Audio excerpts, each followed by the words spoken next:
It comes in its little box. There's a little red thing on here usually, and sealed in plastic, of course. There's our little camera right there. And we open it up. Instruction books, cigarette lighter thing, cord. Mount. This one actually doesn't use a suction cup. It uses a sticky tape. So it's not really removable, but it's kind of good because it doesn't go anywhere. But if you have multiple cars, you either want to get multiple cameras, or you can find on the internet there's some suction cup mounts. Kind of a special little mount it's got going on there. So slide that in, you can pop it right off. This little fella right here that just wires to turn it on. Yep, I had it cranked all the way up. So let's get it down to, cars usually running around 14.4-ish. So there it is, starting up with this little QR code to download the app. You can just say, hey, whatever. Yep, user instruction. Micro SD must be formatted.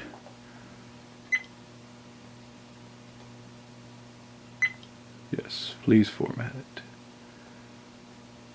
There's our date and time here. So now what I'm testing is at what voltage will this thing kick off. 5 volts, 4.9, 4.8, 0.7, 0.6, 0.5, 0.4, 4.3, 4.2, 4.1, 4 volts. Okay, it's saying a little battery right there. So 4.3 is on just fine. It says plugged in right there. So you can see where it says plugged in, recording.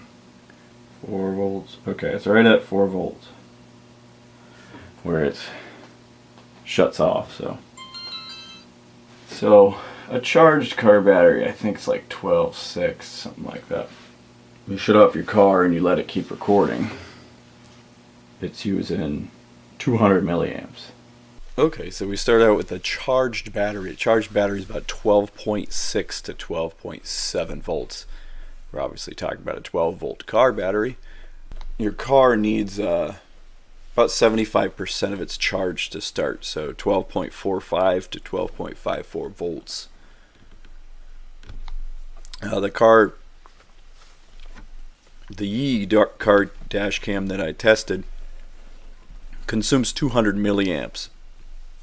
So your standard small car battery, we're being conservative here, is 45 amp hours. I mean, there's a lot of 65, 70 amp hour batteries too, but we're just being very conservative here. So that's 45,000 milliamp hours. So let's do the math here. We've got 45,000 milliamp hours times 0.25, so 25%, which is all you can drain from the battery and still start it. We have 11,250 milliamp hours. So take 11,250 milliamp hours divided by 200 milliamps, and we have 56 hours about you can run the dash cam until your car may have trouble starting. So 56 hours is about 2.3 days. So Friday 6 p.m. to Sunday 2 a.m. So as you see, you're right on the edge of making it for the weekend. Again, we were conservative and only used a 45 amp hour battery. So you're probably okay on the weekend, but I would definitely suggest unplugging it. But you're good every night. But if you want to just get in the habit of unplugging it every time you leave the car, that's kind of what I do. I used to leave mine plugged in, and in the winter, the truck would have, you could hear it crank a little harder than usual, and it sounded like it was almost dead. But other than that, I've never had any problems. But it gives you a good idea, at least. I did this because we have them in some big Freightliner trucks, and I didn't want to kill. They're obviously much bigger than 45 amp hour batteries, but just wanted to see exactly what the draw was on the system. And either way, it's just better to just unplug it anyway.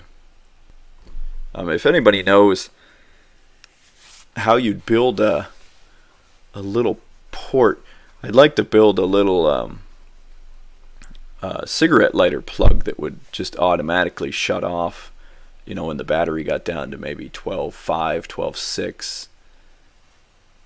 So, you know, obviously that way the plug would then know if the car's on or not, so you'd have kind of an automatic turning off thing. But if anybody knows, send me a message or comment below. Yeah, like you can see the battery's still fully charged. It just shuts off naturally in 10 seconds. But I wonder if after those 10 seconds, can we still turn it back on? So I can still manually turn it back on. And it's on battery. Let's see if it stays on. Oh, there we go. I lost one bar.